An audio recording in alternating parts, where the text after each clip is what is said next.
বন্ধু ফোন করেছে, নিশ্চয় করে কিছু এখানে দান দিবে। এই লোকটাকে অনেকে চিনে, আল্লাহ ওরে অনেক টাকা পয়সা দিছে। আমরা সপরিবারে একটা চাকরি পাই না, এরা ঘরে বাইরে দুইজনেই চাকরি বোনাই করে। কি ভাই নামটা কি? ফোন করেছে, নিশ্চয় কিছু দিন আমি জানতে পেরেছি। হয়তো 6 মাসের মধ্যে একবার আমাকে কল দেয়নি। হ্যাঁ ভাই বলেন। চাচা ভাই 20,000 না রে থাকবে।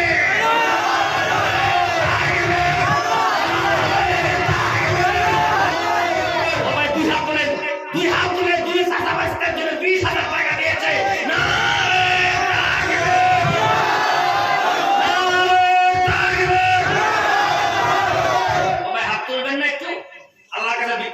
সবাই দুটি করে হাত তুলেন, মামুন যারা আছেন হাত তুলেন। আল্লাহুম্মা আমিন। রব্বানা তাকাব্বাল মিন্না ইন্নাকা আনতাস সামিউল আলিম ওয়া তুব আলাইনা ইন্নাকা আনতাত তাওয়াবুর রহিম। আয় আল্লাহ, আমার বন্ধু বর, আমার বড় ভাই, আমার দাদা জান, আল্লাহ জানি না এখন কোথায়, জানি না গো এই রাত্রে এখন কোথায়। এই শীতের দিনে আজকে রাত 2টা বাজতে শুরু করেছে। সোনার ভাই আমার ঘুমাই নাই, মনে হয় মাইকের আওয়াজ শুনতেছে। চাচা বাকি জানাবে 20,000 টাকা দান করলে, আল্লাহ তুমি ভাইয়ের দানটাকে কবুল মঞ্জুর করে দাও।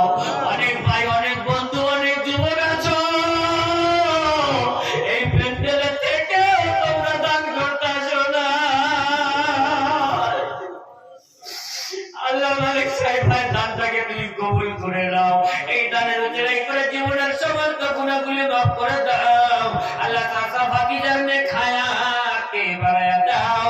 আল্লাহ আবু জেহেলের মতন যেন চাচা না হয়, আমার নবী কলিজার চাচা হামজার মতন চাচা বানাইয়া দাও। যে হযরত আমির হামজা উহুদের ময়দানে যখন শহীদ হয়ে গেল, আমার নবীজি খুঁজে খুঁজে খুঁজে খুঁজে নিজের চাচা কলিজার চাচা হামজার লাশটাকে খুঁজে খুঁজে একত্রিত করলো। দৃশ্যটা দেখে আমার নবী চোখের পানি ফেলে ফেলে কান্দে, আকাশের দিকে তাকায় তাকায়। মাহবুবের আমার চাচার এই অবস্থা যে করেছে, তার অবস্থা এরকম না করে আমি নবী উহুদের মাঠ ছাড়তে রাজি না। আমার নবী কসম খেয়ে বলেছিল উহুদের ময়দানে, আমার চাচা হামজার অবস্থা এরকম যে করেছে, তার অবস্থা তো তখন পর্যন্ত এরকম করবো না। আমি ভাতিজা মুহাম্মদ এই উহুদের মাঠ ত্যাগ করবো না। আমার ভাইয়েরা, আবু আল্লাহ সেই দৃশ্যটা আমার মনে পড়ে গেছে। সেই দৃশ্যটা চোখের সামনে ভাসে। সোনার নবী সোনার চারা বইয়া বইয়া পানি ছেড়ে ছেড়ে কাঁদে। আমার আল্লাহ জিবরাইল ফেরেশতাকে পাঠিয়ে দিলেন, ও জিবরিল তুমি চলে যাও, আমার নবীর কানে কান আস্তে করে বলে দাও, আমার নবী যেই কসম করেছে, আমার নবীর কসমকে উঠায়া নিতে বলো। কারণ আমার নবীকে আমি রহমাতুল লিল আলামিন করে জমিনে পাঠাইছি। নবী গো, তোমাকে আমি প্রতিশোধ দেওয়ার জন্য পাঠাইনি। আমার নবী বোকার মতন দাঁড়িয়ে চোখ বেয়ে তরতর করে ওর দুটি কাপে পানি পড়ে। কাকার মোহাম্মতে আমার নবী পাগলের মতন বলে ফেলে দিয়েছিলেন।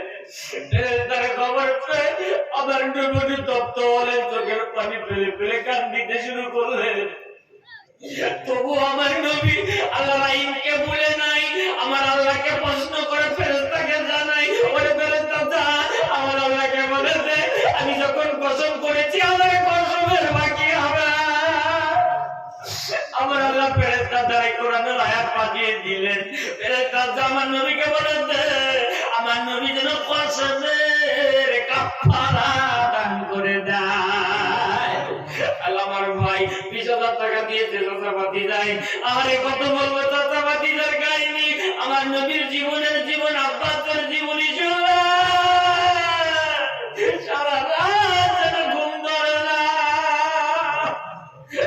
ভাইয়ের বেমার থাকলে সেবা করে দাও, বাতিজার বেমার থাকলে সেবা করে দাও, চাকরিজীবী পদোন্নতি বাড়ায়া দাও।